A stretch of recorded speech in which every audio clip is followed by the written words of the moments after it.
बोलो श्री कृष्ण भगवान की जय हो। श्री भागवत सार की जय। श्री भागवत सार में 661 संसार में पाप हैं। ऐसी कल्पना मत करो। तुमसे पाप हो तो उसका जवाब तुम्हें देना पड़ेगा। संसार में पुण्य भी है, वह करो। 562 662 बुराई का बदला भलाई से दे, वह संत है।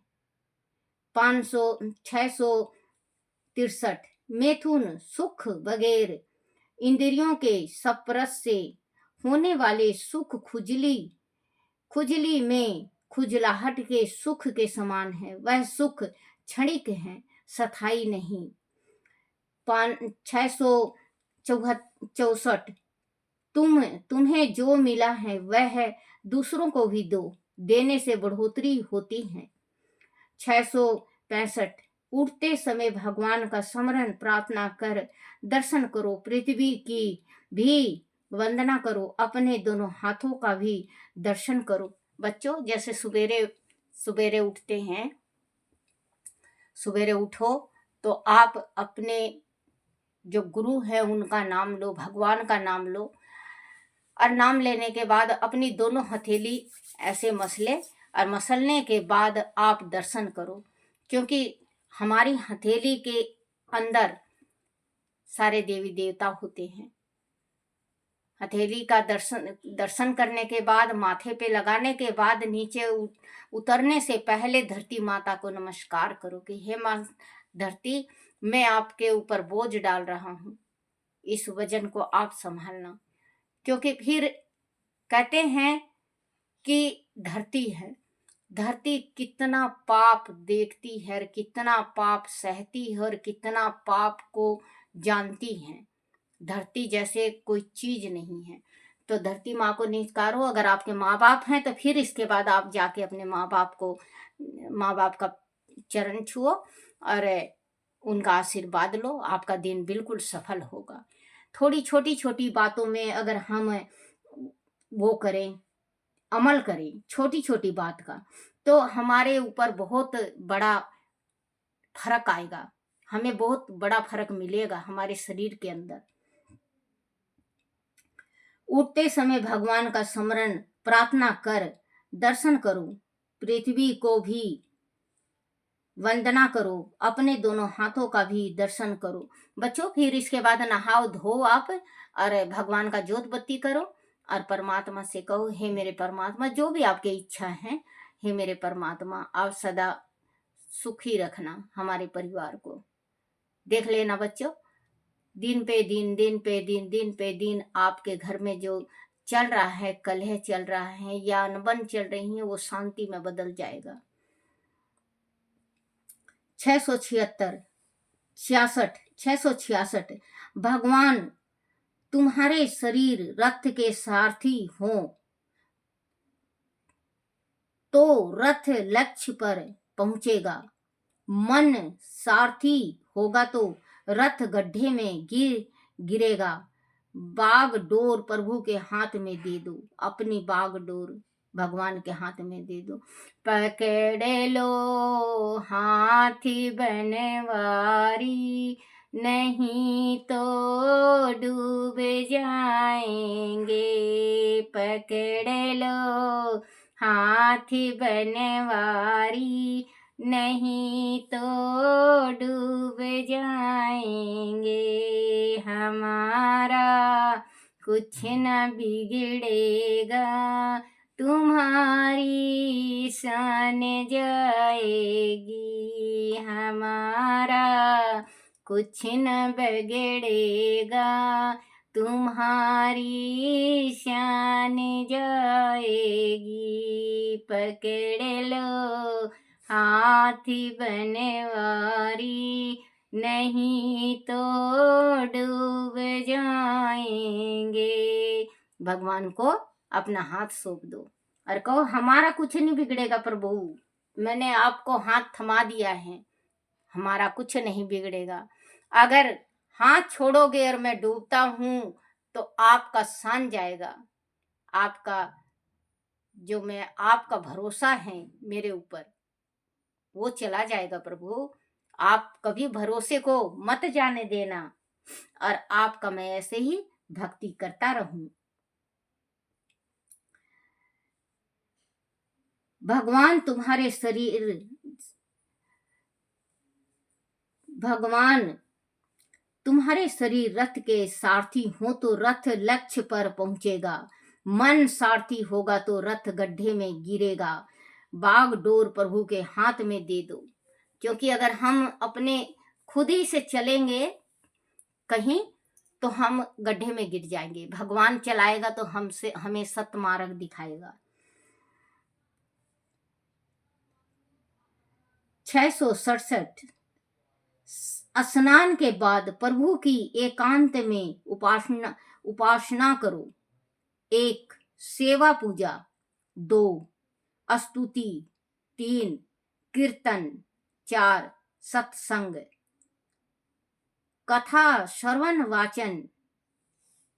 वचन रामायण भागवत, 5 समस्त कर्मों का समर्पण। कोई पाप हुआ हो तो उसका प्रायश्चित करो। किए हुए कर्मों का फल प्रभु को अर्पण करो। बच्चों, इसमें दिया हुआ है जैसे हम सवेरे नहाएं धोएं, जैसे हम नहाते धोते हैं, तो स्नान के बाद प्रभु जी का एकांत में उपासना करना चाहिए, व्रत रखना चाहिए, उपवास करो। नहीं तो जैसे सेवा पूजा करो, 2 स्तुति करो, 3 कीर्तन करो, 4 सत्संग कथा श्रवण होता है। आप के घर में गीता हो या भागवत हो या शिव पुराण हो या देवी कवच हो, देवी सप्तशती हो, आप पढ़ो, भगवान को अर्पण कर दो। ज्यादा नहीं बच्चों तो 10-15 मिनट जरूर निकाला करो। पूजन में 10-15 मिनट जरूर निकालो।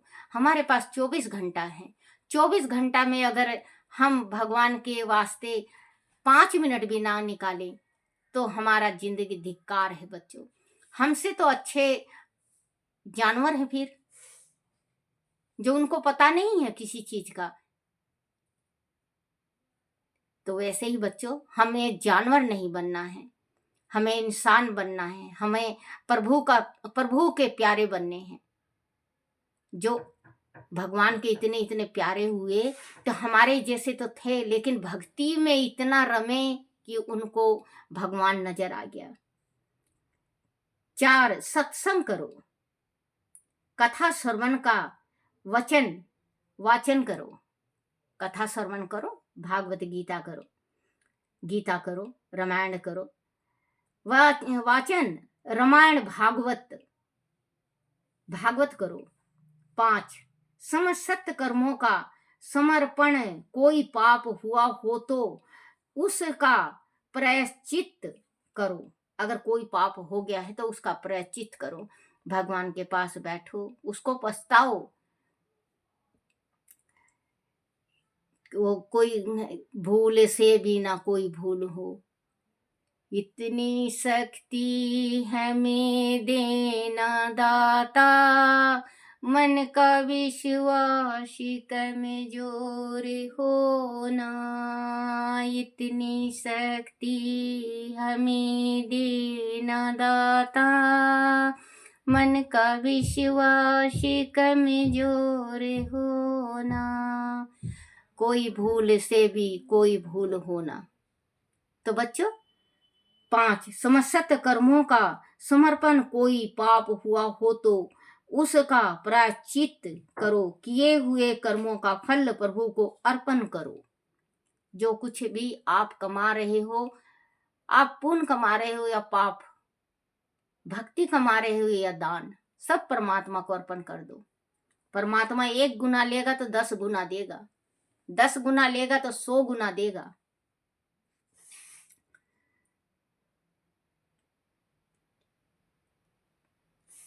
छह सौ 68 नैनों में सन्हे और हृदय, मतलब बच्चों आंखों में सन्हे और हृदय की विशालता, यह भगवान को बहुत प्रिय है। अगर हमारे नैनों में सन्हे हैं भगवान के प्रीति या संसार के प्रीति, विश्वास है, तो भगवान को वो बहुत प्रिय है, वो इंसान बहुत प्यारा लगता है परमात्मा को।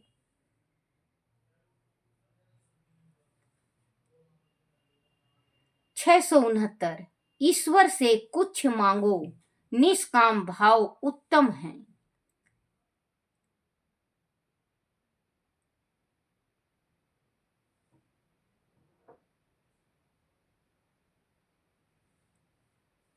बच्चों फिर मेरे से यहाँ पे गलती हो जाती है, मुझे माफ करना। ये 40 है, 640। पिछले दफे भी मैं ऐसे ही भूल गई थी, क्योंकि 3 दफे पढ़ना चाहिए इसको, ये ग्रंथ है 3 दफे पढ़ते हैं। तो ये 640, बदले में भोग मांगे तो बनिया कहलाता है। बनिया का अर्थ है जो थोड़ा देकर अधिक की आशा रखे, बदले में प्रभु से सत्य बुद्धि मांगे। बोलो श्री कृष्ण भगवान की जय हो।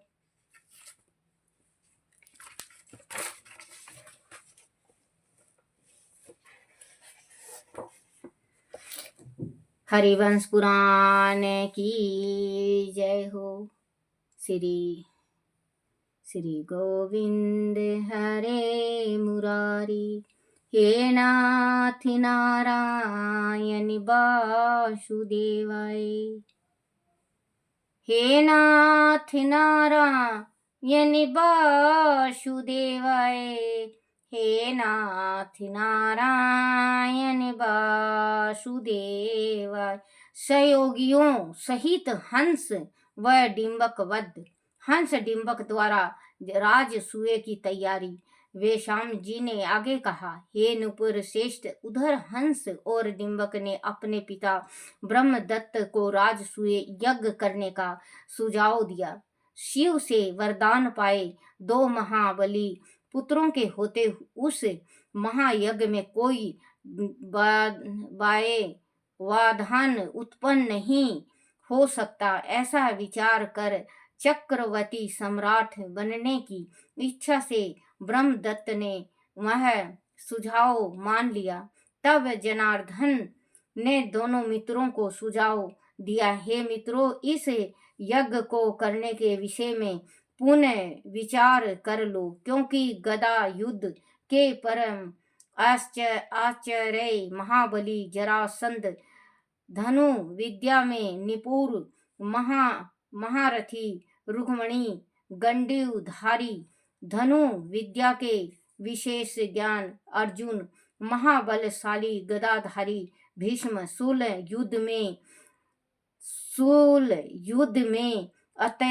अत्यंत दक्ष युधिष्ठिर, कुशल तलवारबाज नकुल, वह सहदेव, गदा युद्ध में प्रवीण महाबली दुर्योधन, परशुराम के शिष्य और महारथियों को भी युद्ध में लज्जित करने वाले महाप्रतापी भीष्म, धनु विद्या के परम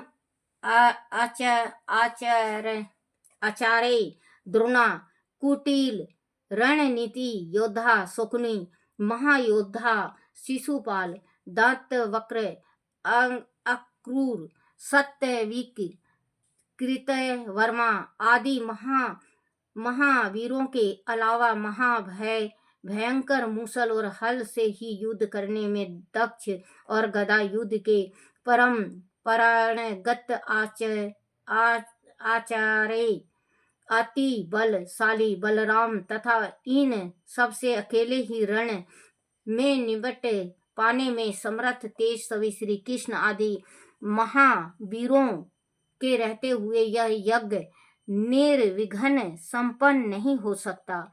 अंत मुनिचर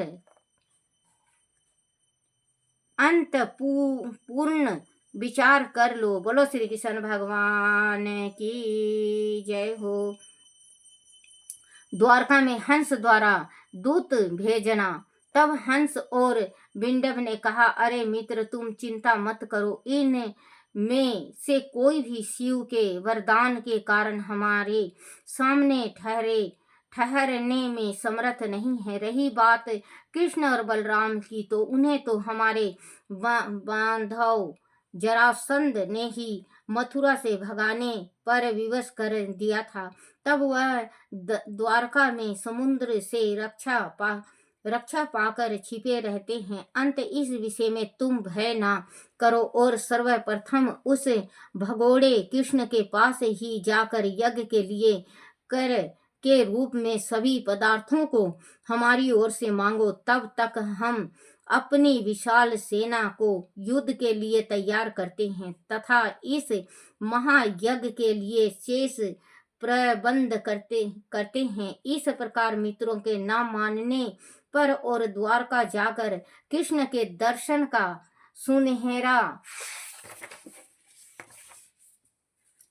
सुनहरा अवसर हाथ में आया देख वह विद्वान ब्राह्मण जनार्दन अपने मित्रों की ओर से दूत बनकर द्वारका चला गया।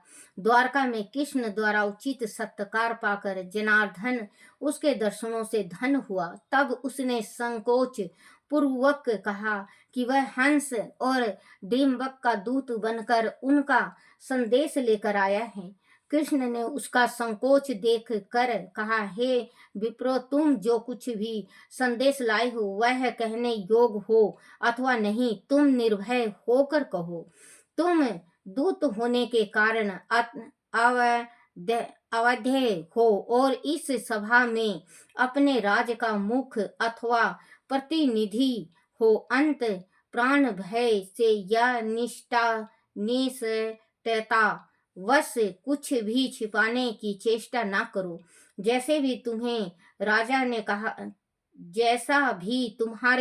राजा ने कहने को कहा हो वैसे ही कहो, तुम्हारा कोई अहित नहीं होगा। इस प्रकार कृष्ण से अभय दान पाकर उस जनार्दन ने संकोच को त्याग कर कृष्ण को हंस व डिंबक का संदेश दिया। वह बोला, प्रभु, मेरे राजा ने राजसूय यज्ञ का निश्चय किया है। अंत उस यज्ञ के लिए आप लोगों से कर लेने भेजा है और कहलाया है कि यदि आपने शीघ्र ही ऐसा ना किया तो अप्रिय परिणामों के लिए आप स्वयं उत्तरदायी होंगे। यह सुनकर बलराम आदि सभी यदुवंशी महावीर क्रोधित हो उठे। तब कृष्ण ने उनको शांत करते हुए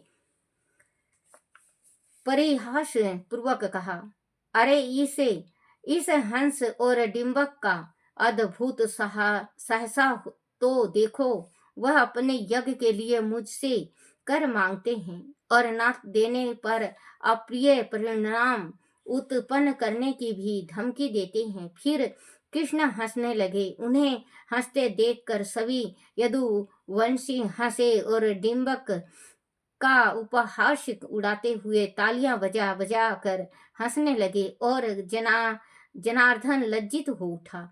तब श्री कृष्ण ने जनार्दन से कहा, हे प्रिय विप्र, अपने राजा को कहना कि मैं युद्ध में तीक्ष्ण बाणों द्वारा कर दूंगा। आदि वह कर लेने का इच्छुक हो तो युद्ध का स्थान तय कर वह आ जाए। दुर्वासा जी का अपमान करके उन दोनों ने काल को तो आमंत्रित कर ही लिया था, अब तो मानो विषधर भुजंग की बनकी में ही हाथ डाल लिया है। शिव के वरदान के कारण ढीठ और उसरखल हो गए हंस और डिंबक को कह देना कि वह युद्ध में मेरे द्वारा अवश्य ही मारे जाएंगे, भले ही उनकी रक्षा के लिए स्वयं महाकाल शिव ही रण क्षेत्र में क्यों ना आ जाए। बलि के मित्र होने के कारण तुम ऐसा करने में संकोच होगा। अंत में सत्विक को साथ भेज देता हूँ, वह स्वयं तुम्हारे मित्रों को वह संदेश दे देंगे। मैं जानता हूँ कि उन अनाचारियों के मित्र होते हुए भी तुम सज्जन